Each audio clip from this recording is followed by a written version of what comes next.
is there any better two words ever than Game 7? Just ever? Ever. $5 foot long. That's 3. Technically 4, but I put $5 and foot long into 2 words. So that's 2. Okay, what about in all of sports? Actually, I would say ever would probably be open bar. Safety squeeze. You like that better than Game 7? Love a good safety squeeze. Okay, what about Schefter report? Huh? Nah. Or Woj bomb? Woj bomb used to be. I guess we're on the Shams. I knew that would get you, Woj bomb. Yeah, the Sham wow. Sham wow. That's what we're calling it now? Yeah. Because it's close enough to Sham wow? It's been close enough. I've always called it a Sham wow. All right, fair enough. But then I realized his name was Shams. It didn't really make much sense. I liked calling it Shams wow, Sham wow, but it didn't work. I mean, I think that we should, respect people's names and how you pronounce it. But if it's close enough to a thing that we can have like a catchphrase with, then we need to change that person's name. Like, sure. Joe Theismann to Theismann. Yeah. Yeah, but he always wanted that, though, right? No, Notre Dame forced him to do that. What'd you say, with Notre Dame? I'll get to it a little later. Just your opinion, man. Stephen Langford, Derek Papa, we're coming to you on a Sunday night because we wanted to react to Game 7. And we were planning on doing this show on Monday, but it's Stephen's birthday, and he forgot that it was his birthday. So we're doing it tonight. Correct. Early happy birthday to you, Stephen. What are you, 32 now? 32. Nice. Uh-huh. Well, we'll talk a little bit about that more later, I guess. I don't know. No, don't need to. Okay. No, just move on. You're not a big please acknowledge my birthday guy. I am not.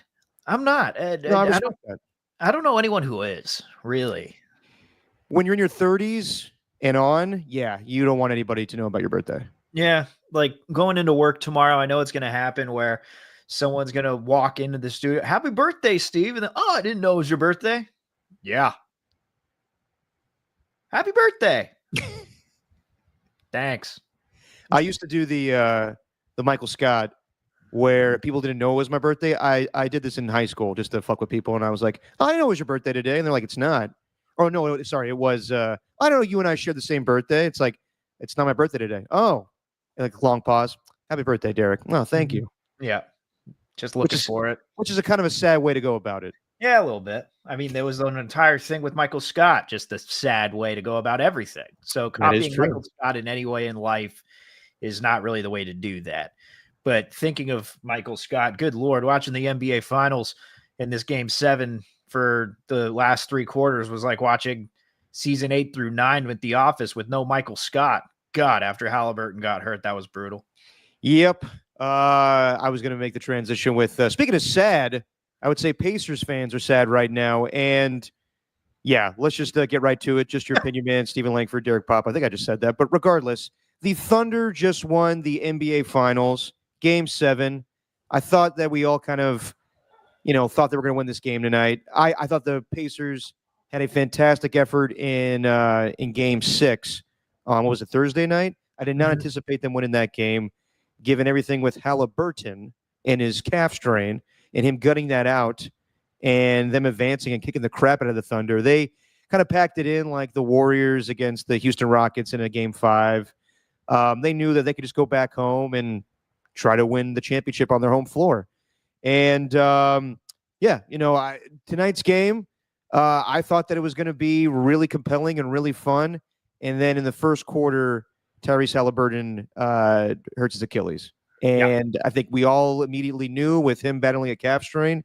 We saw it with Kevin Durant. We saw it with Damian Lillard just a few weeks ago, or I guess a few months ago when he was in the playoffs.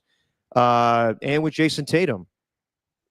Right away, I think we all, we're not, experts when it comes to Achilles strains, or Achilles tears. But yeah, I think given the previous injury with the calf strain, to then seeing what happened in real time and him crying his eyes and him saying, no, I mean, that's just gut wrenching, especially in a Game 7, and most likely he's going to miss all of next season. So kudos to the Thunder for winning this game. They've been the best team in basketball for the majority of the season. They have a young core in Shai Gilgeous-Alexander, who I'm assuming is going to be Finals MVP. I got the post game going on right now, so once that's official, let everybody know. But I'm assuming that's going to be the case. Chet Holmgren, Jalen Williams. They traded for Alex Caruso and Harvenstein. But yeah, this team's going to be a force to reckon with in the Western Conference for a long period of time. But the question remains, would the Pacers have won or even made this closer had Haliburton been healthy?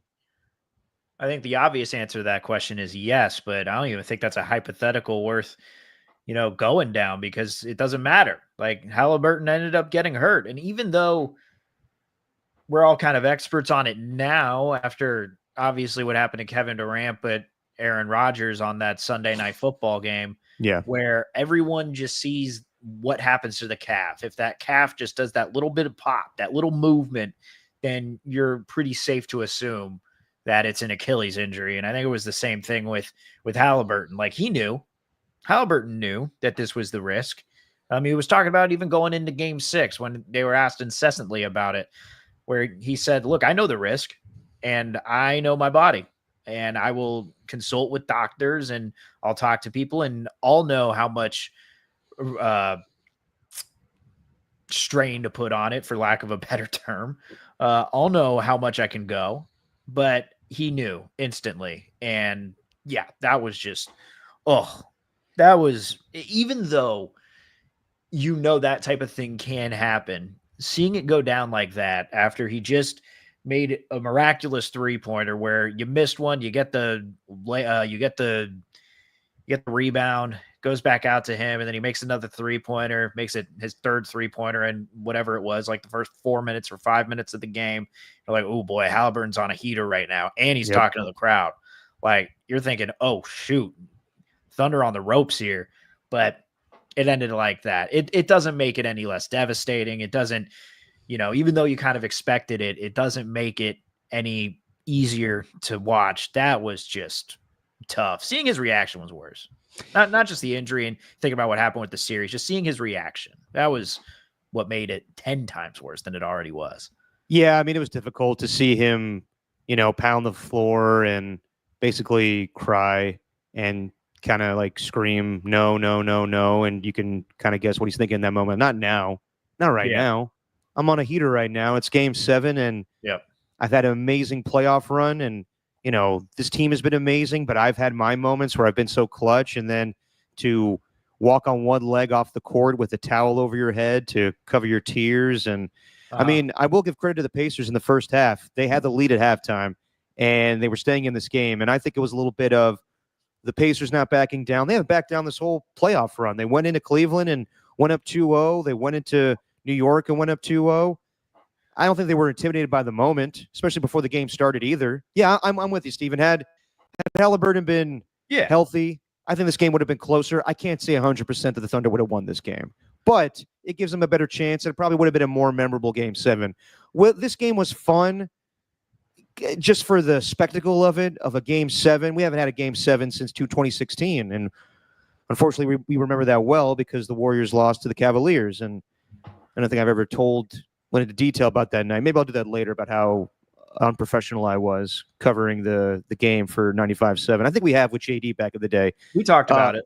Yeah, I was just in a pissy mood, and when LeBron James came out to be named MVP, I said out loud to everybody in the room, I need to get the fuck out of here. But I couldn't get out of my chair, and it was difficult. Anyway, yeah, for Tyrese Haliburton, that sucks. And for what he's meant to this organization and what he's meant to this team. And I know transition was smooth there. It's so funny. I gotta get the fuck. I know. LeBron. Oh. It was the worst with the Cavaliers PR guy being like, coming to the stage next, Finals MVP, LeBron James. And there's just me, Derek Pop in the back. I need to get the fuck out of here. Anyway. Oh, man. And, with everything that Haliburton had to deal with being named the most overrated player in in the league, and taking this team to the finals, and losing it ultimately, but not being out there. It sucks. Absolutely sucks. And I know they have the trophy presentation right now, so let me know, Steven, if they name Finals MVP, which I'm assuming is going to be Shai Gilgeous-Alexander. But yeah, like we could play the what if game, but whatever. In the end, it sucks. But I think not the right outcome, but the outcome that ultimately would have happened did happen. And I think that the Thunder are more than deserving. I don't think anybody's cheated out of this. The Pacers had a valiant effort. I never thought they were going to win the Eastern Conference to begin with all the other teams in their way, with Boston and Cleveland and New York. So you got to tip your hat to the Thunder, but ultimately it does suck. And I do wonder going forward, given what happened during this postseason with Damian Lillard and Jason Tatum, that we may see teams just be like, guys, we know it's a calf strain and you can manage it, but it's probably best to not exacerbate the injury and be out for all of next season. Yeah. I was ready to come on here and talk about how much more fun the finals are when you got a lot of these younger players who are in it, who can take this kind of punishment. Like the fact that he was even coming back from a calf strain in game 6, I was like, that's, and then he did what he did. I mean, it's not like he went crazy and, went off for 40 points, but he was still very effective, obviously, in game 6, because they just crushed the Thunder. And then him doing what he was doing, like I was really ready to have that kind of be a topic. Like moving forward, I don't really care about whether the superstars or the legends are in it, but just if young guys who are durable and are able to stay in the series, if they're able to do that, because God, you're seeing Jalen Williams take a couple of falls that looked eerily similar to Jimmy Butler and what he took in that Rockets series. Even at the end of the game, the one that Mathurin took with Lou Dort, when Dort was claiming, no, I went straight up, even though he like jumped straight up, but also went like 3 feet horizontally too. Like he went 3 by 3, like he went diagonally straight up and fouled him. But even taking hits like that, these guys are able to, the fact that they're able to stay in the game. Richard Jefferson's mentioned it multiple times on the broadcast, and I agree. It just makes it that more, I don't even want to say compelling. I don't want to say exciting. I just wanted to say watchable. But then obviously the Haliburton thing went down. Yeah, man. And the thing, who else I kind of feel bad for is the Thunder in a way. Because even though they're winning and they're getting all this glory right now, AJ Cruz says at the top here, give that OKC title an asterisk, right? And that is always going to be a conversation. Does this deserve an asterisk? Does this deserve an asterisk? But I think that's painting it with a broad brush. I do think that from here on out with this game, like it always is going to be mentioned that Haliburton ended up, sustaining whatever type of injury they end up deeming it to be. If Haliburton didn't get hurt in that game 7, they probably, you always have people saying that with the Warriors. If Kyrie didn't get hurt, if Kevin Love didn't get hurt, blah, blah, blah, blah, blah, you still have that. So I kind of feel bad for the Thunder in that way. Yeah, but on the flip side of that, I don't want an asterisk for what if KD didn't get hurt, or what if Klay Thompson didn't get hurt against the Raptors. Totally. We're going way back to like 1989 when Magic Johnson and I want to say Kareem too, both got hurt in the finals against the Detroit Pistons, and they swept them. There's always going to be injuries in sports, and that's just the game, man. It sucks, but I hate playing the what if game, or they don't deserve that. At the end of the day, they won, and they've been the best team of basketball for the majority of the season. So I'll give them the benefit of the doubt. Now, I will say it does kind of suck where they have this day where they're going to win the NBA championship, and they've dealt with so much bullshit in that organization where they trade away so many good players. Or they made us a bunch of deals to acquire so many draft picks. They acquired Shai Gilgeous-Alexander the summer that Kawhi Leonard and Paul George went to go to the Clippers. Shai Gilgeous-Alexander was going to be this up-and-coming superstar with the Clippers, and they traded him away so Kawhi and Paul George could join them. And by the way, he was just named Finals MVP, as we expected. And you think about all of, the original Thunder team, not the original Thunder team, but like, the Supersonics that moved to OKC. Like the whole backstory is the New Orleans Pelicans had to move because of Hurricane Katrina, went to Oklahoma City for a season. They sold out every single game, and they moved the Seattle Supersonics to OKC. And then Kevin Durant, was a superstar of that organization, had Russell Westbrook, had James Harden, and they went to the finals with the team that I will say, excuse my voice, I will say, I'm getting emotional, think about it. I will say that 2012 Thunder team, in my opinion, better than this team. But it might be just because of the superstars in hindsight of Kevin Durant, James Harden, and Russell Westbrook. And then Russell, KD left and was scorched earth with OKC, all the fans calling him out with the cupcake stuff. Russell Westbrook, carrying the load there and being MVP, getting all the triple doubles. So they've been through some bullshit where a lot of they were the talk of the NBA in a way of like, no one wants to go play there. No superstars are going to go sign there. And they built this team. They did the old-fashioned way where lately the superstar, super teams don't win championships anymore. It's the organizations like the Denver Nuggets or the Milwaukee Bucks that have good strategies when it comes to the draft and build a team from within. So I give kudos to Sam Presti. I give kudos to Mark Daigneault, the coach. And this is probably like San Antonio is a small market, but I would say this is probably the biggest, smallest market to ever win an NBA championship. And at the same time, on the same day they win the championship, Kevin Durant kind of steals the spotlight a little bit, just a little bit. For some. Yeah. Depends on who you're talking to. I don't think he stole that much of the spotlight. Sure, the Kevin Durant talk was there, but it was all about Game 7. Yeah, it was all about Game 7. And I will say, we'll get to the Kevin Durant trade in a little bit. People that are saying, like, how could they do this deal today? That's ridiculous. It's Game 7. It's not like Kevin Durant decided to do this today. He was at some press conference or some Fanatics thing with Micah Parsons. Correct. And he didn't want this to come out today, I'm assuming, where he had to be live on the stage with Taylor Rooks. And then, like, in the moment, like, say, like, oh, man, yeah, we'll see about that. And then afterwards, Kay Adams, she's always around, asking him about going to the Phoenix Suns. And he was like, well, Phoenix wanted to get rid of me, so what can I do? I want to go to Houston. So I don't think it was his doing. But I will say, when trades happen. Like, I think it's a weird deal that trades could be official while the NBA Finals are still going on. And to be fair, also, the NFL, Matthew Stafford was traded before the Super Bowl happened when the Bucs beat the Chiefs. And what else? There's been numerous trades that happened before the Super Bowl went down. So to say, like, I saw some people being like, this is disrespectful to what's going on today.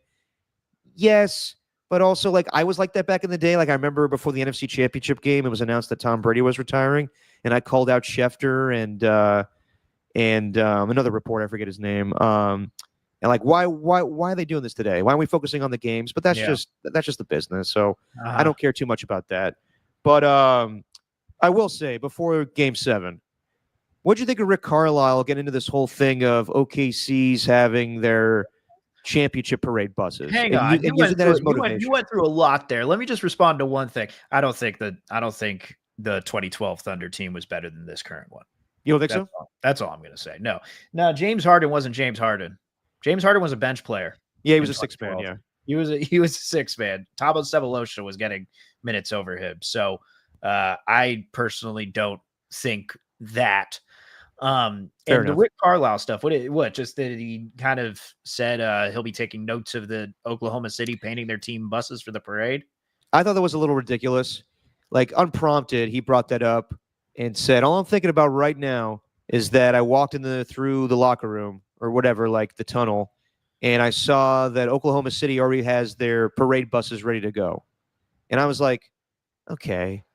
I mean, I know that's a thing in sports. It's been a big motivating factor where coaches use that to get their players riled up. I've heard it in so many America's games where, the coach is like, oh, they already got their tickets prepared, ready to go to the Super Bowl or the next game.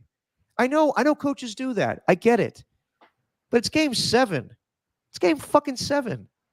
Like, do you really need that much motivation? Like, it's either you win the championship or you don't. Like, why do you need that extra bit of motivation where it's like, oh, they're already ready for the parade? Well, I'm sure in Indiana they get ready for the parade too. And I get it. It's a thing that you use in sports to motivate players. But I was like, Rick, and I like Rick Carlisle a lot, but I was like, that's the one thing you're thinking about right now is the one thing you're thinking about is OKC already getting ready for the parade. People got to plan shit. So I'm kind of over it. And I know like that's really me, like being a media member and not like an athlete that uses every bit of motivation to get ready for a game. But I'm like, it's game 7. I think that should be motivation enough. Sure. But what's the problem with having even more motivation? Like, what's the issue with that? Like, what do you want him out? What else do you want him to be thinking about? Game plans, game structure, which I understand, but it looked like it was working. It looked like it worked until Haliburton blew up his Achilles. Yeah. Like, like it looked like it worked out pretty well. I agree. You shouldn't need more motivation than game 7 itself. But clearly he was pissed off about it. I didn't have a problem with him being pissed off. What are you going to tell him? You shouldn't be mad about that, Rick. Think about something else. I mean, I'm not going to tell that to his face. It's just something I'm going to tweet out. But like, okay. I get it. Like Ray Lewis famously once upon a time said, "I'm pissed off for greatness," and that's how you motivate players. Sometimes you piss them off. I get that. Totally get that. And I think that probably should have been held in the locker room amongst the players. That motivating factor. I don't know. I thought it was just kind of like, okay, Rick, I get it. Yeah. You don't like seeing that because the team thinks it's a foregone conclusion, but they're not doing that. Like if you really think about it, it's the city of Oklahoma. It's the organization. They have to plan for that shit. Well, so also, how'd the video get shared? Who shared that? That's a good question. That is a very good question of how that. This is the Draymond Green Jordan Poole punch. Who's the security guard who leaked that video already? Yeah. What a waste of buses or bus paint. Yeah. Well, in the end, it turned out to be correct because they're going to use them now. Oh yeah. So in the end, that motivating factor doesn't matter. Like, I think it's funny. Like when you watch the last dance. Just random, but that is the first. That is the first time I've ever seen video of parade buses. I'm sure both teams absolutely do that. It's just the first time. It's the first time any of it's got shared. Like, Rick, how about you go back and talk to your team in Indiana? I guarantee you the organization has already got started on that. How about you go talk to your team, your organization about the, I don't know, championship apparel? You probably already have apparel that says Pacers NBA champions on it. You know why? Because you can't tell if the game goes to the last second. Hey, quickly, let me embroider this little thing and make some changes on to, I don't know, 40 t-shirts so we can give this out to our entire team. Like, it happens beforehand. So you know what? I'm with you now. Now this got me fired up. At first I was looking at it at face value, but now this has me pissed.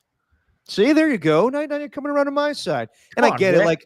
Like I think it's hilarious when you watch The Last Dance and Michael Jordan had that issue with that no-name player that supposedly said to him while walking up the court, "Nice game, Mike." Come to find out, he never said it. He used tactics to motivate himself. So I get it. This is coaching 101. Find every little bit of motivation you can to get your players fired up. Totally get it. But to me, like Rick Carlisle going to the pregame press conference and being like, "You know what's on my mind right now? OKC's got their buses ready for the parade." I'm like, Rick, it's game 7. Who gives a shit? Just get ready for the fucking game. But again, he's trying to rile up his players. But I thought it was stupid, to be honest. If only they had a guy like you at the 2016 finals who was just willing to say that in pregame. I know. I just raised my hand. Hey, Steve Kerr, I appreciate what you're doing head coach-wise, but this is bullshit. I'm out of here. Yeah, exactly. By the way, Steve Kerr and our buddy Mike Silver at the Giants game today. Oh, Mike was there too? Yep. There's chilling. A year ago, it was Steve watching the game with Tom during Yankees Giants, and then it's Red Sox Giants, and he's with his other buddy, Mike Silver. Yeah, but I mean, Krug and Kuip, I think, gave a shout out to Mr. Tom Tolbert on there. Yeah.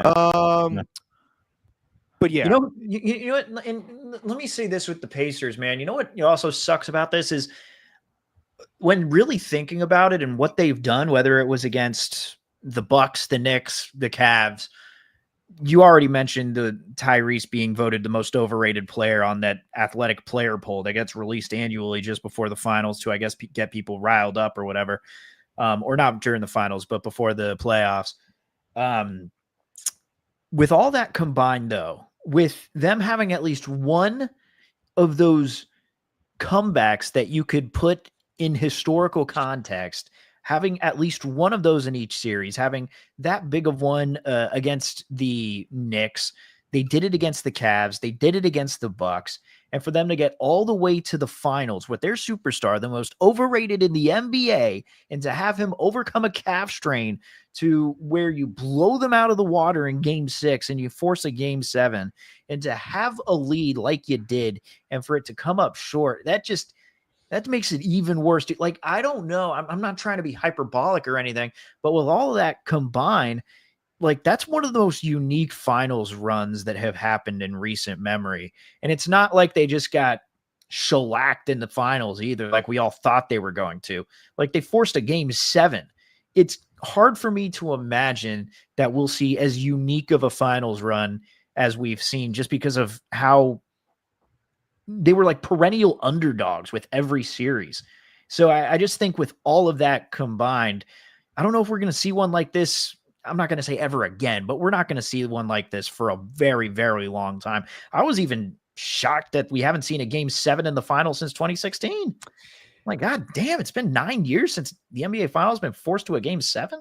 When I saw that it was, I mean, when the Pacers won that game and it was going to be a game 7, I thought to myself, when's the last time we had a game 7? Is it 2016? I'm thinking through it. I was like, yeah, shit. None of them have been particularly that close. There's been game 6s. There's been obviously the Warriors and Celtics that came when they came back down 2-1. Yeah. But yeah, there hasn't really been competitive series like that. So all in all, I know that a lot was said about the small markets in this NBA finals, but I want to, even though there was, very low ratings, I say it was a success given, the fact that it went the distance and it was fun, entertaining basketball. You had the McConnell show, McConnell show. Whew. Yeah. And it's good, it's good to have, parity in basketball. I feel like we kind of have gotten used to the same old teams every year. But back to your point, Stephen, about we haven't seen a finals run like this in a long time from the Pacers.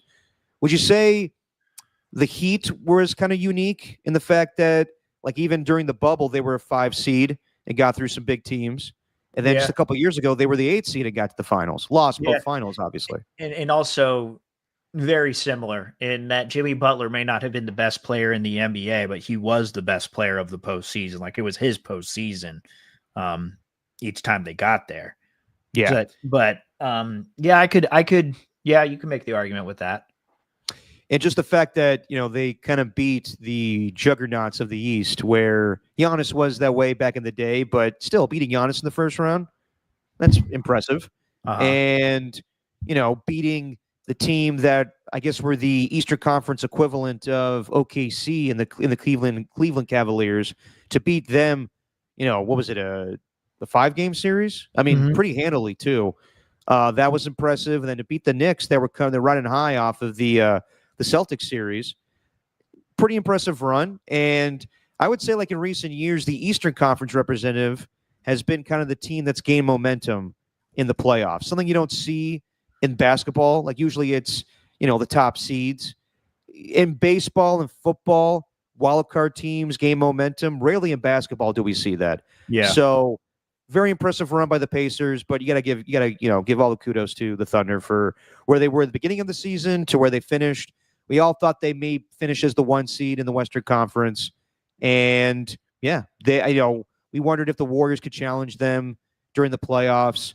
I had my doubts, even though they beat them twice in the regular season. It was without Chet Holmgren. So this Thunder team is going to be a pain in the ass, the Western Conference, for years to come. And on the other side, with the Eastern Conference, now that you have, unfortunately, Tyrese Haliburton now for the foreseeable future, Jason Tatum as well. Giannis is staying in Milwaukee, but Damian Lillard's out for the season. I think the Celtics are going to have a rough year. Pacers are probably going to have a rough year now. So things, I would say, are wide open in the East. It is. No doubt. And I don't know.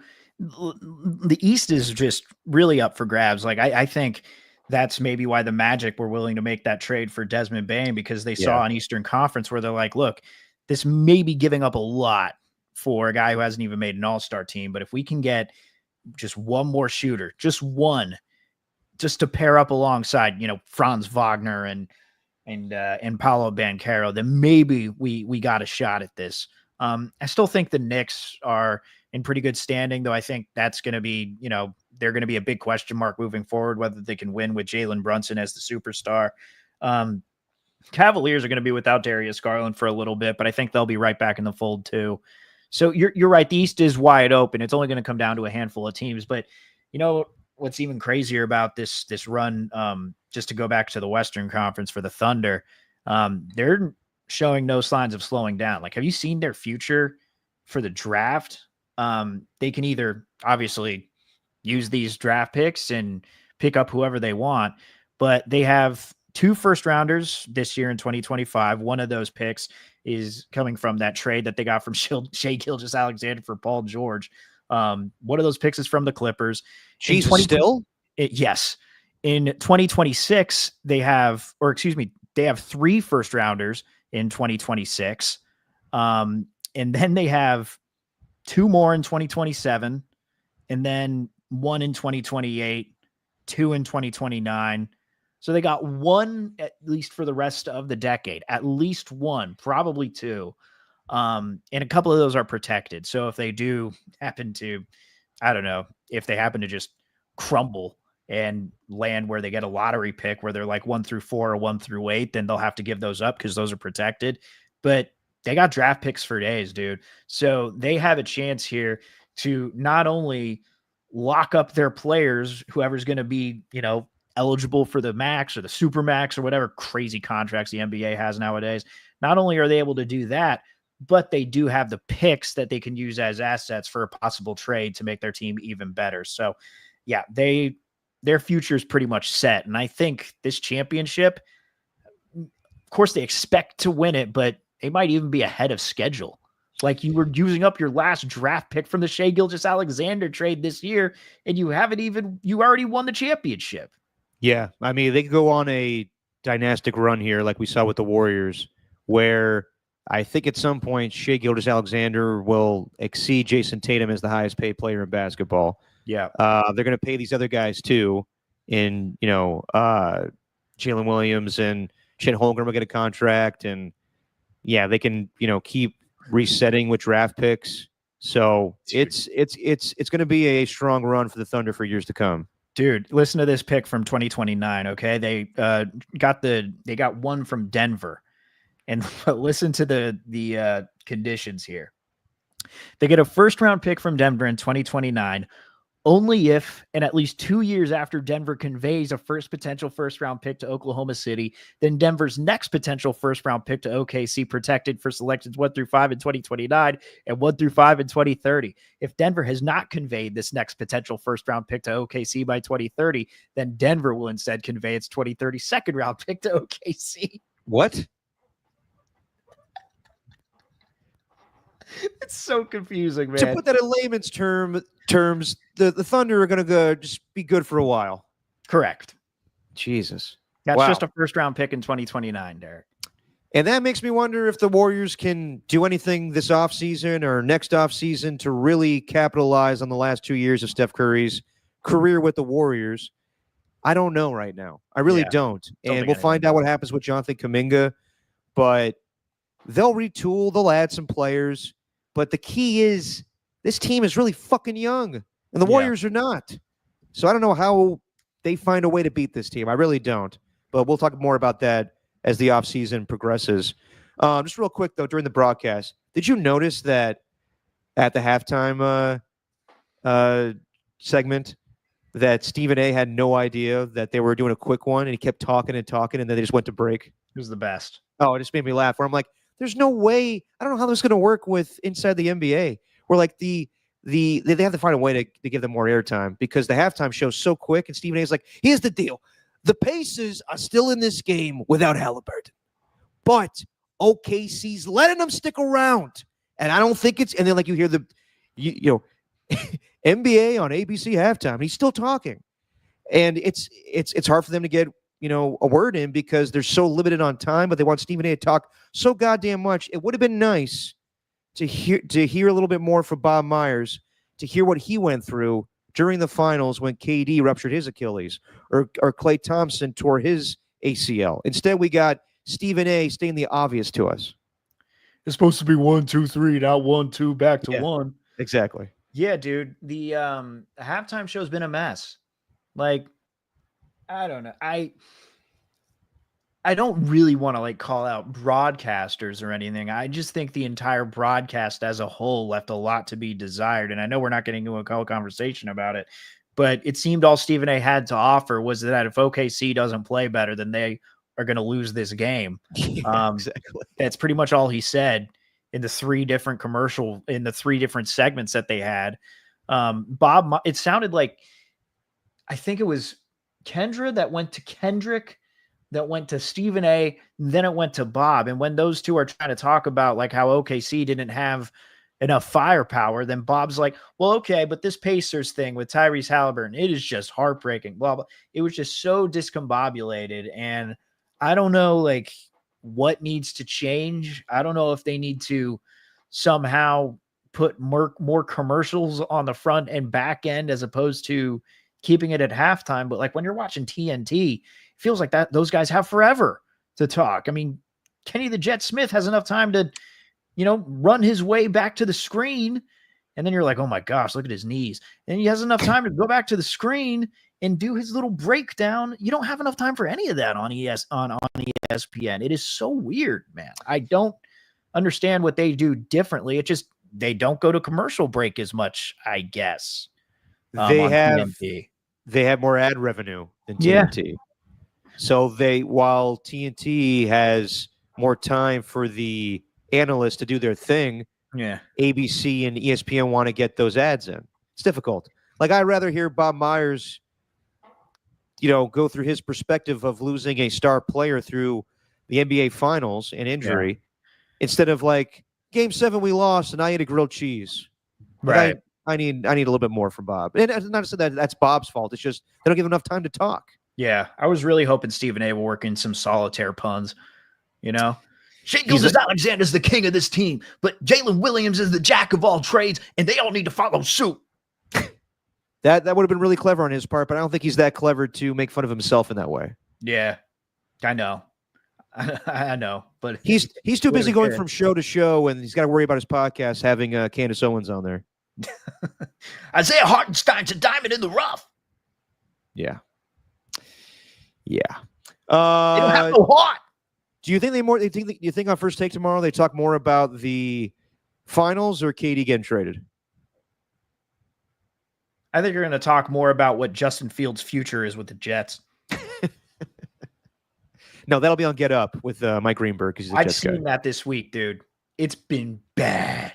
On direct, I get it, Derek, football's king, and I know you're going to tell me that football's king and nothing beats football, but I'm sorry, when there's college baseball going on with the World Series, when there's the Rafael Devers trade that happened last week, when there is basketball, when there's Stanley Cup, I'm looking on Direct TV in the little quad box thing on the HD Sports Multiview. You got ESPN and FS1 right there. On ESPN, you're talking about what Aaron Rodgers' future is going to be with the Jets. You had the FS1 talking about what Justin Fields is going to do or what Aaron Rodgers' future is going to be with the Steelers. Yeah. And then you got the FS1 talking about what Justin Fields is going to do in New York. It was nauseating. And I think Otis Berger's right here. He believes KD getting traded is going to be the number one topic tomorrow on First Take. And you know what? I don't really care. And Steven, I hear you. I know I'm a football guy. Believe me, I love football when it's reasonable to talk about football. And yes, I love talking about free agency. I love talking about the draft. I even like talking about the combine. But right now, and I have to be honest, there literally is nothing going on football-wise. The Jalen Ramsey trade's not happening until later. All these stupid-ass topics of what's Dak Prescott's legacy or Justin Fields with the Jets. These are all just, let's get clicks. Let's get more eyeballs. I 100% agree with you, Steven. There is literally, if I could talk about football, I would. but there's nothing to talk about football-wise right now. I took photos. Here we go. I got the one from Monday. So we got Dan Graziano on the graphic. Can Justin Fields turn the Jets around? Again, this is on Monday after a weekend of live sports. And also on Fox Sports 1, buy that Rodgers is one and done for the Steelers. Fast forward to Wednesday. When was the final? When did we have the finals games? We had those on Monday and Thursday. We had on Monday and Thursday. Okay, so I guess we're in the little in between time. But when should Giants start Jackson Dart? And then is Matt LaFleur on the hot seat this season? What? Like, what are we doing here? This was in the A block, bro. This was in the first thing that they were talking about. This was 6 a.m. Well, you know what was going on Get Up a week ago on Monday? What? They were having a conversation about Dak Prescott and legacy bullshit. Damian Woody, a football analyst, loses his mind out of nowhere and goes, hang on one second, guys. Hang on. I got to talk about Rafael Devers getting traded to the Giants. This is ridiculous. And I was like, thank you. He's an actual sports fan. Did anyone bother to ask him what he's interested in? There's nothing to talk about football-wise right now. It pains me to say that. So he's a Red Sox fan because of his time with the Patriots? Yeah, I guess so, yeah. Yeah, okay, that makes sense.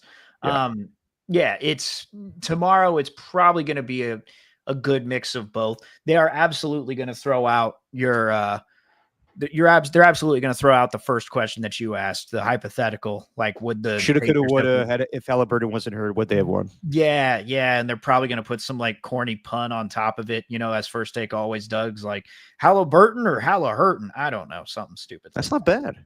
It's really not bad, is it? Is that in bad taste? Is that in bad taste? No, because knowing them, they probably would have done that. Yeah. Like we all would have groaned at that. Be like, be respectful of the man, and knowing get up or First Take, they'd be like, that's clever. Yeah. But it is news, and this is relevant, even though could have waited a day for this news to come out. But whatever, news is news. Kevin Durant did get traded today. He didn't end up going to the San Antonio Spurs, not the Miami Heat, not the Minnesota Timberwolves, which he was not a fan of going to. I'll get to that a little bit more later. I think it's kind of ridiculous. KD was traded. You went through it the last podcast. We know you hate. I know, but Minnesota. I asked Mark Spears about it. I asked Marcus Thompson about it. Like, why is he so opposed to this? And both of them kind of chuckled. They're like, it's Kevin Durant, man. He doesn't want to be second fiddle to Anthony Edwards. Plus, it's cold in Minnesota. And scheme-wise, it doesn't work out. I get that. I get that basketball-wise. But KD's got to get past the point of, it's my team, or it's Steph's team, or it's Anthony Edwards' team. Who gives a shit? At this point, just win another championship. And I got to be honest, I don't know if he's going to win one with the Rockets. But let's just get to the trade itself. He gets traded to the Rockets for Jalen Green, Dylan Brooks, the 10th overall pick in the upcoming draft, and 5 second-round picks. So only 1 first-rounder, where Desmond Bane got traded for 4 first-rounders, right, Steven, and 2 players? Yes. So is it the age thing, or... I mean, it's Kevin Durant, for Christ's sake. And I'm sure they had better offers on the table. According to reports, it sounded like Minnesota did have the best offer, whether it was Rudy Gobert or Julius Randle. The Suns would have got a good player in return. Not to say that Dylan Brooks, and you could say what you want about Dylan Brooks, but Jalen Green, promising young player. But I got to say, I think he disappointed a lot during the first round against the Warriors. Mm-hmm. But he's still young and developing. So just reacting to the trade itself, Steven, what do you think about it, and what do you think about the Rockets with Kevin Durant? I think it's a brilliant move. I really do. I think we talked about it on the podcast, man. We talked about it when the Warriors were playing the Rockets. Like, they might have to trade Jalen Green. And I think we even mentioned that he could be used in a trade to get Kevin Durant. Yes, you did. Oh, I did. Okay. All right.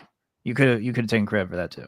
No, I'll give credit where credit is due. Well, because they didn't have a number 1 guy. Like, during that series, honestly, like, looking back, they didn't have Steph. I mean, they didn't have Jimmy Butler either.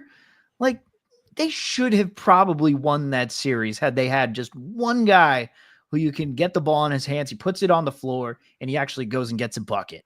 Like, they didn't have that with Jalen Green. He just seemed rattled the entire time. And that even showed itself whenever he had like his little post-game antics after the Warriors won. And you could tell that he was just frustrated and he let it boil over. I just think that this not only sets up the Rockets for, I'm not going to say a championship now, but I can only assume they're going to sign Kevin Durant to a long-term contract. They haven't done it yet, but that was the big thing, is what's going to be the new team's idea on giving him an extension. I can only imagine the Rockets are going to give them him an extension. They're going to try and get Amen Thompson a little more involved, which I think is a good idea. The interesting thing to me here was the Sam Amick and Kelly Iko, who writes for the Rockets for The Athletic. I don't know. He covers for the Rockets for The Athletic. He said, over multiple weeks of discussions with Phoenix, with Rockets general manager Raphael Stone leading the talks, Houston maintained a firm stance in its refusal to include young players such as Reed Shepherd, Jabari Smith Jr., and Tari Eason. The Rockets refused to give up the Suns' 27 and 2029 first-round selections as well, no matter how motivated the Suns were to recoup those prize picks, and they found common ground in the availability of the number 10 pick. So it seemed like the Rockets kind of got what they wanted in this situation. And if they are going to, because they already got those future picks from the Suns in the first place, like if they're going to sign him long-term and potentially build this thing even further with another trade that could be in the works because you got assets, yeah, I think they're set up pretty well, man. I like it a lot. I don't hate it. And I think that Kevin Durant had all the leverage where he could tell a team, you could trade for me, but I'm not going to sign a long-term contract with you. And AJ Cruz makes a good point here. A long-term contract for KD is 2 years. Yeah, right. I agree with that. So the Houston Rockets are going to be better, and they are a really good defensive team. We saw it multiple times during the regular season and the postseason. They stifled the Warriors. So adding Kevin Durant and his offensive expertise, yeah, they will be a better team. But are they going to be a championship team? I don't think so. I think that, yes, this is a good situation for KD. He goes back to Texas. Houston's a far away from Austin. 3 hours, not that long. But gets to go back to the place where, close enough to the place where he played college basketball. He loves Ime Udoka. He knows him from his days with the Brooklyn Nets.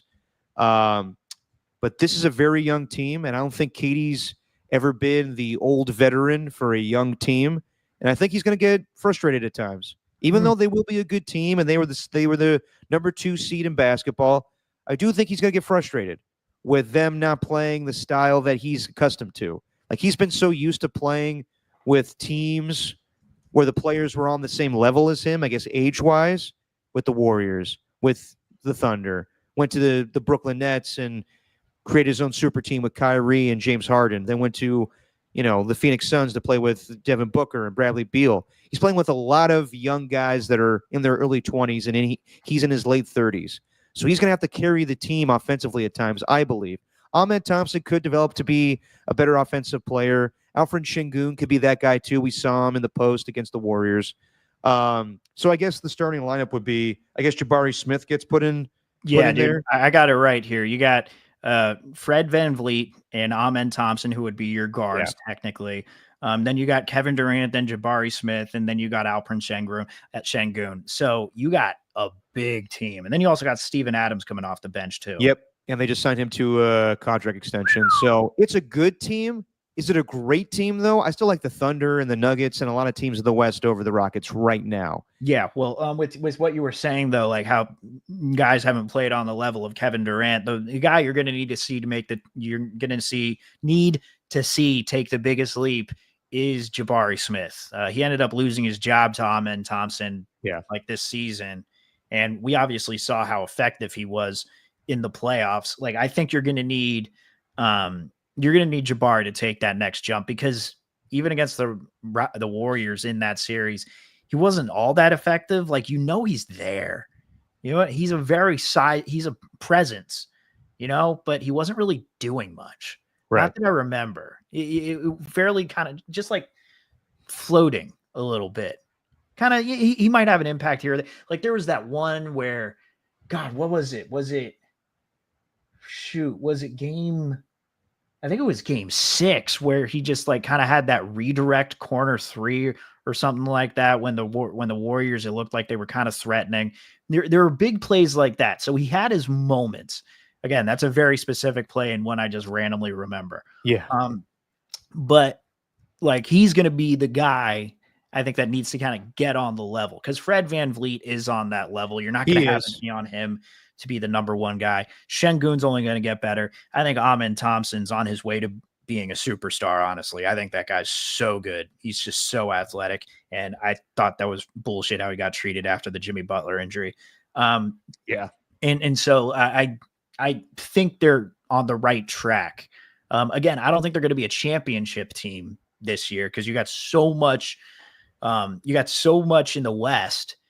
But I just think they're going to be really, really good, man. And I get what you're saying, though. I get that they're probably not going to be like this offensive juggernaut, but defensively, a lot of length. A lot of length. And KD can play that role like he did with the Warriors, where it was early in the season a couple years ago, or when he was with the Warriors, so like 6 years ago. And he was going to ton of block shots, and we were like talking for a while, like, would he win Defensive Player of the Year? That's right. Yeah. And I remember even he talking to my pops Abante was like, they're not going to let me win Defensive Player of the Year. It's never going to happen. And sure enough, that didn't happen. He never is that primarily focused to that side of the ball. He's a great defender when he wants to be, but he's going to go score. And that's, I do wonder, why didn't it work out with Brooklyn? Why didn't it work out with Phoenix? Kevin Durant could get his. He's going to be the leading scorer on this basketball team. But is he a good leader? I've always wondered that. And from the evidence that we have in his career, he's not. So who's going to be the leader on this team? I mean, honestly, without Dylan Brooks now, who was kind of the villain of this team, but also kind of the fiery leader, they don't have that right now. It's VanVleet. Yeah? Yeah. Just because of him winning a championship back in the day, or he's been vocal like that? I think he's been vocal like that. Dylan Brooks, I don't know how much of a leader Dylan Brooks necessarily was. He led by pissing teams off for greatness. Right. Right. Yeah. And doing the Antonio Brown dance. Should we play this though? You sent me this earlier, and I think Ernie ended up sending it to us too. This clip of him actually finding out in real time about the trade. This was interesting, but yeah, let's go for it. You're headed to Houston. How does that sound?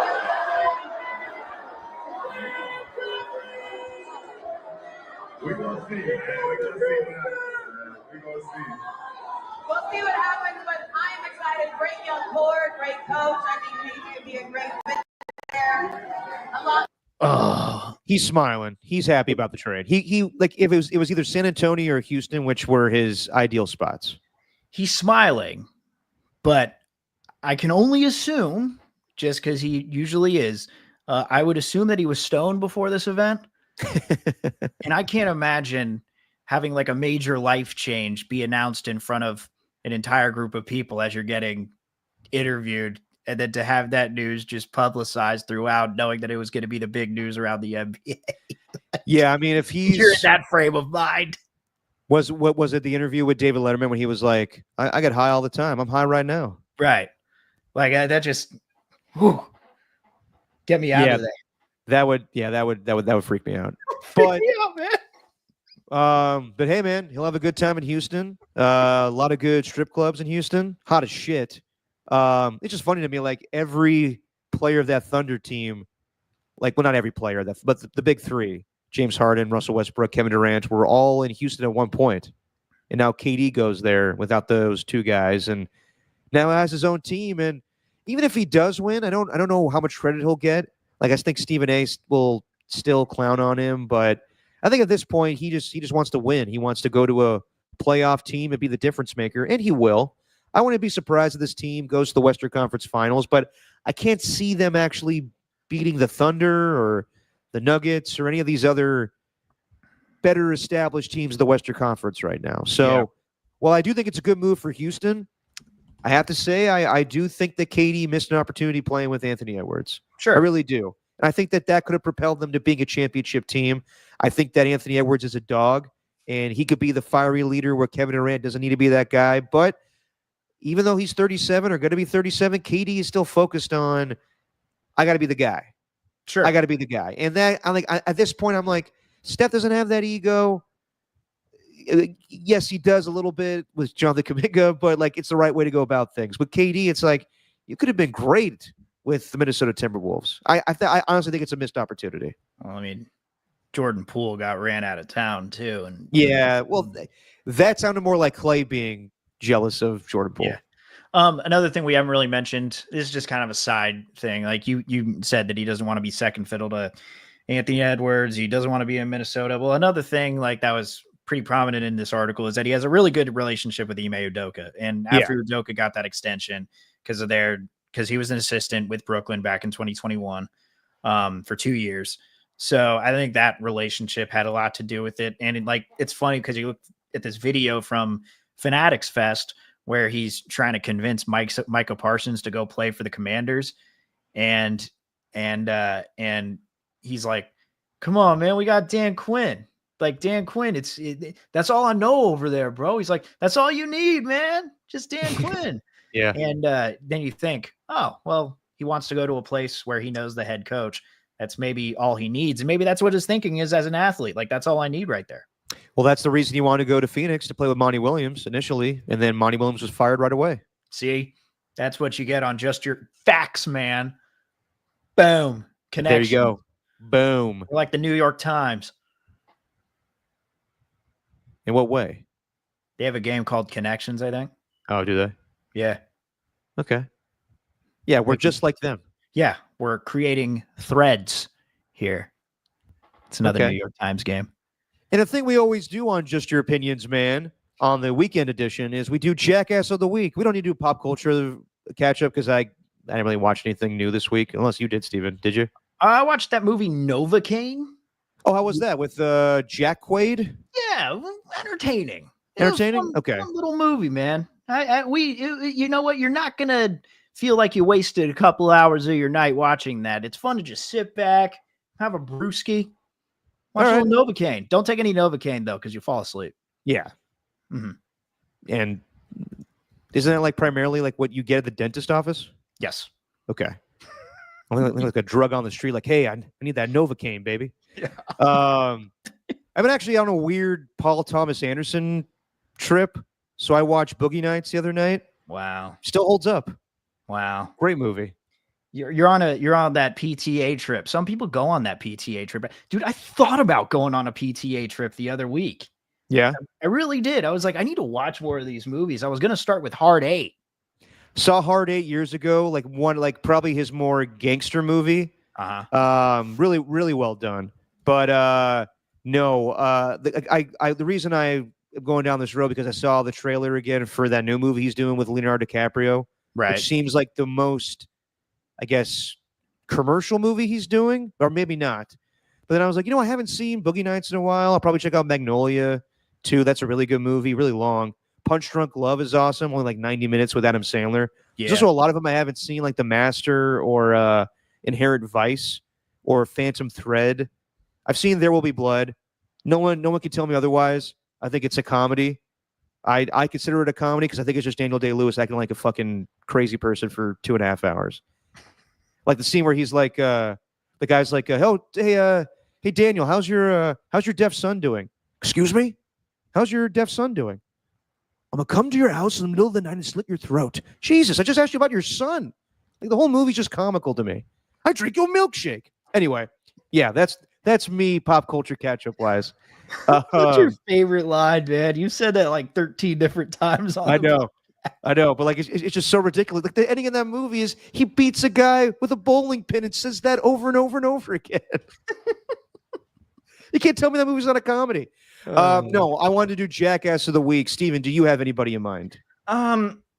Yeah, I hate that I'm calling this guy a jackass. I don't want to. Okay. But it's David Ortiz. Yeah, okay. Just keeps going on and on. I gotta pull up like the original tweet because he obviously expressed like his thoughts on the Devers trade and how he was pissed, blah blah blah blah blah. By the way, had a home run on Tuesday or Tuesday. Jesus, what the fuck? You got?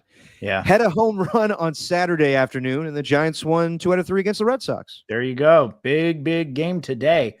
This is like a 2.5-minute video, but he really is just in his feelings about this whole move. Devil, tú no puedes venir a decir que. All right, I don't need to play it. I just need to get the sound on there. I was about to say, were you going to translate? But he said the Red Sox didn't disrespect Devers. He disrespected himself. He comes to spring training out of shape, and being the third baseman with the worst defense, they sign a gold glove, and he won't accept another position. It's just so frustrating. And yeah, Otis, I guess in large part, Jonathan Papelbon can be included in that because he went off on him on 95-7 the game too, when Papelbon has had his history with the young superstar of the Nationals. It's like, are you really that? How are you going to call a guy out for being a bad teammate when you have been a noted bad teammate? Didn't he choke somebody out in the dugout? He did. And I'm not surprised by any of these Red Sox captains like Dustin Pedroia or David Ortiz, who are, I think I said this on the podcast last time, who are out there feeling insulted by this guy who was meant to be the face of the franchise going and acting like this when he left the Giants, and maybe saying some things on the negative side towards Devers. But get over it. That's what I say. Get over it. Yeah. Because they know that the Red Sox did fine this weekend. Like, they were okay. They were fine. Yeah. Like, they weren't bad. They don't look like they're going to be a bad team moving forward. No. They look like they're going to be okay, especially with that rookie that they got, that outfielder, Roman Anthony, who was the number 1 prospect in all of baseball. Dude's a stud. Like, it's fine. So just get out of your feelings, David Big Papi. Can't believe I'm saying that because he's one of my favorite ball players of all time. Get out of your feelings, man. You're the jackass of the week. Yeah, but I also, like, it's funny to me, like, the eccentric guys like Manny Ramirez and Pedro Martinez are like, no, hey, we're on Rafael Devers' side. Yeah. Guys who were probably supposed to be the face of the franchise, but didn't want to be. And apparently there was some, I just saw it on the Reddit, but there were some jackass Red Sox fans who were like spitting on the concourse at Oracle Park, swearing at Devers the entire time, along with Ramos, just being very obnoxious. So those Red Sox fans, whoever that was, get my jackass of the week too. You mean massholes? I mean, are you surprised? I'm not surprised at all. Yeah. So they get my jag off of the week. There you go, jag off. And reading that article by Jeff Passan on Friday about the details of the trade and everything from the Red Sox perspective, very interesting that in the end, Rafael Devers, I know that this was reported initially, like he didn't want to be traded. He just was mad with the organization. He told them, I'll play first base, but give me an offseason to learn it. And they didn't want to wait. So they just traded him. Yeah. And it sounded like Alex Cora told him show up to spring training without a glove. So it was just terrible communication. Now, there's also some reports of Rafael Devers showing up to spring training out of shape and whatnot. But then again, I think the same thing happened with David Ortiz, if I'm not mistaken. So I don't know. I would say that, and that sounded like Alex Cora was over Rafael Devers as well. It sounded like in that pregame press conference, he was like, I don't want to talk about him anymore. I'm done with it. When Rafael Devers talked about, the Boston media asked questions about his time with the team. He was like, that's in the past. So very reminiscent of Jimmy Butler and his transgressions with the Miami Heat and moving on to the Warriors and being a model citizen. So I understand why Giants fans are like, I don't want to hear that shit anymore. Until he does something to my team, I don't give a shit. Yeah. Get out of here. All right. I got my jackass of the week, and I had a few selections. Could have done Stephen A. Smith for having Candace Owens on his podcast. Didn't know what the hell that was about. Mm-hmm. Could have had LeBron James with the whole ring culture thing. Like, well, why do we make such a big deal about ring culture? Because that's what they do in the NBA. I'm sorry, LeBron. And like, I thought actually Stephen A. Smith made a very good point on First Take or whatever show he was on, where he was like, you think he would have said that to Kobe Bryant had he been in the room? Absolutely not. Kobe was all about ring culture and wanting to get a ring and wanting to, compete with Michael Jordan to get that amount of championships, get 6. It's very rich for the guy who left the Cavs to go to the Heat and then does this little special with those 3 guys saying, not 5, not 6, exactly, not 7. Exactly. But no, my jackass of the week, and Stephen, I don't like to get political. I try to stay out of it. But I think that when it bleeds into sports, you really can't avoid it. So my jackasses of the week are going to be the ICE agents that showed up to Dodger Stadium. And you can, whatever you want to think about the whole situation, what's going on with that right now, I'm talking about this isolated situation. For them to show up to a sporting event and to profile fans that go into that stadium is absolutely disgusting. Because I think they were just thinking, hey, there's a large Hispanic population that shows up to Dodger games. Let's just see who's here legally and who's here illegally. That is just disgusting and stupid. And I'm glad the Dodgers had the balls to say, get the fuck off the property. And that's all I have to say about that. So yeah. I thought you were going to talk about these guys. And then at the end of the little speech. And I want to thank everybody. And in particular, God, I want to just say we love you, God, and we love our great military protect. Yeah. Whatever. Yeah. And yeah, that's all I got, Stephen. Real quick, and last podcast, I know we discussed Rock a New Era and AJ Cruz leaving the chat and possibly protesting the show. Well, let me just say for everybody in the chat, I had a very, very lovely lunch with Mr. Rock a New Era and AJ Cruz on Saturday at Del Cielo in Martinez with Walter Icabalseta. We had a great time. We talked it out, and we're all good. We all love each other again. One thing that Rockin' did tell me was that he wanted more fan engagement on the show. And I get it. I think that sometimes we kind of get wrapped up in the show a little bit and don't answer questions. So in the future, if you guys want, I'm down to do it a little bit more, maybe on the Wednesday shows as opposed to the weekend shows. If you guys have questions, we'll ask them or answer them. Like a while ago, we did like a mailbag thing and not a lot of reaction to that, but maybe we'll just read what's in the chat. So maybe like next time we do like a just your questions, man. So if you guys have questions you want to ask us, by all means, we will do that more. Figure out how to get a phone call on here. By the way, yeah, it takes a lot of technology that Walter figured out that we don't know how to do. Ernie asked, "We getting any Valkyrie talk?" Well, Steve went to the game. So, a couple of things. One, if you didn't know already, the hype around Caitlin Clark's very real. Her warm-ups probably an hour and a half before game time. I'd say it was about an hour and a half, maybe an hour. Yeah, it was like right in between there, 5:30 to 6. She was warming up, and the amount of people who were watching her warm up, the amount of people who were cheering with every 3-pointer as she warmed up, you haven't seen that for any player in Chase Center except for Steph. It was buzzing in there. And then the visitors tunnel, like with her taking videos and stuff I was with her taking pictures and signing autographs and doing all that before the game. Like people were crowding around the visitors tunnel. I haven't seen it like that before in any games that I've been to. You've had a few, but not like crowded, not like throngs of people, not to the point where one of the Chase Center security guards looked at me and she kind of had this nervous look. And I was like, kind of big time. She's like, I'm not going to lie, I'm a huge fan. But she had to be like a security guard. So she had to like stop these people. But like, it's Caitlin Clark. She has that effect. But obviously during the game, she was ineffective, didn't knock down a single 3-pointer. And I do have to say that during these Valkyries games, it's no joke. It gets about as loud in there as it does for a Warriors game. Okay. I went to 2 or 3 playoff games this year for the Warriors, and it got loud for sure.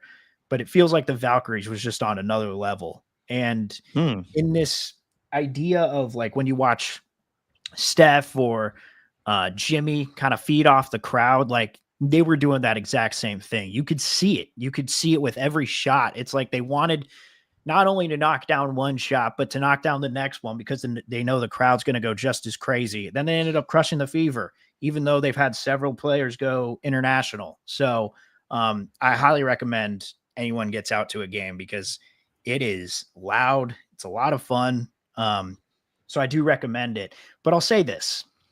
Brandon Pajemski. A little much? Yeah, you're not the center of attention, bud. Stop. Like, and there you go. That's Steven's jackass of the week, dude. I mean, it was funny at first. I'm sure anyone saw the video of Clark traveling, getting called for the travel when she tried doing like a step back, but ended up stepping back 4 times instead of 2. I'm sure people saw the Pajemski taunt where he's kind of marching back to her doing the travel call, but then he stood up the rest of the time, and it's like, man, sit down. Like, let the players be the attention. Like, stop. I know you're sitting next to Joe Lacob and everything, and you're a big fan. I get it, but stop. Yeah. Like, no one likes that obnoxious fan, and he was that obnoxious fan after that point.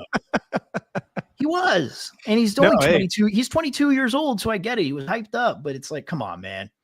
Just ease up a little. Not ease up. Yeah, Otis agrees. Yeah, Pod's doing too much. Yeah, not like ease up, but just you're doing too fucking much. Yeah, you're doing too much, bro.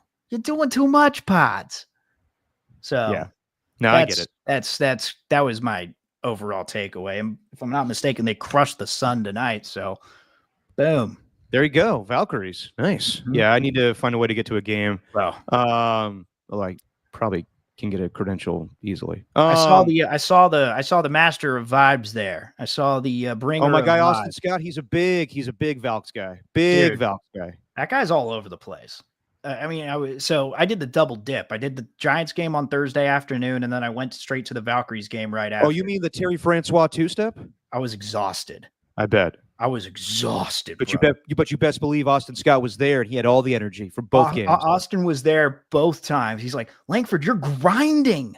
He's like, you are grinding right now. He's like, you know who's not grinding? Derek. Of course he would say that. And I'm like, I know. This guy thinks he's too cool. He thinks he's just too cool for the press because Austin is the games guy. He's always at the games. Yeah, and I appreciate that, dude. And then I look on Instagram on Saturday, and I see like Dave Fleming in the booth with his brother, and they have the shot, and you have Austin right back there, and oh my gosh, I'm blanking on the other guy's name. I feel Jack so Loader. bad. What's that? Jack Loader. Yes, Jack. I was gonna call him Justin because of Austin. Don't worry. Hey, don't worry. No one needs to know that guy's name. What? Why? Because we always clown on him. No, don't. He's a really nice guy. Don't be fooled by his Marin charm. Don't do that. Why? Because I don't know. We have to clown on him just because. Is it fake? Is it fake that is that what you're telling me? It's fake? 100% fake. No, he's a nice guy. It's just, he's easy to make fun of sometimes. He's kind of like he's the Buddy Hield of KMBR. Okay, I got you. Okay, well, I'm a big Buddy Hield guy, as you know. Okay. And also, I've been sitting next to this dude. Maybe you know him. He was the Spanish broadcaster for the A's and a long time for the Angels. Amori? I do not. Gonzalez? He's talked like a little bit. Talked a little bit about your dad, but he was like he did the Spanish broadcast for the Warriors, a lot for the Angels, a lot for the A's. I believe he's in the Bay Area Radio Hall of Fame and the Hispanic Heritage Baseball Museum Hall of Fame too. Ooh, double dip. We were just chopping it up. He was great. But yeah, Austin's everywhere, dude. It's wild. Oh man, he's like 22, so he has all that energy, and you're 32, so you get tired after one game. I get it. I was exhausted. How do you do this? Well, everybody in the chat, wish Steven an early happy birthday. Thank you. He's celebrating it tomorrow, so that's why we moved the show up to tonight. And I think we had a good result. We just reacted to the game right after it was done, and we got the KD news in there. So we'll be back on Wednesday. And don't think that I forgot, Steven. Took it easy on you just because it's your birthday. I picked the Thunder in 6. You picked the Thunder in 5. I guess technically I'm a little closer, so you the hot sauce next time. Yeah. Dude, I feel so bad for forgetting Jack's name. Because he he went out of his way to say, "Hey man, I listened to the last few episodes of the podcast. You guys are doing a good job." That's a goddamn lie. He didn't listen. I'm telling you, don't be fooled by this kid. It's full of shit. Doesn't do anything either. All right. That's where we're at things. All right. We'll see you guys on Wednesday. To everybody in the chat, welcome back, AJ Cruz. Welcome back, AJ Cruz. We missed you. To Pat H, to Ernie One, to Otis Bird, and to Just Your Positive Opinions, man. Good to see you. And, no Rocka New Era. Wink. All right, everybody. We'll see you on Wednesday. Steven, say what you always say. Thank you, everyone, for the happy birthday wishes. It's just our opinion, man.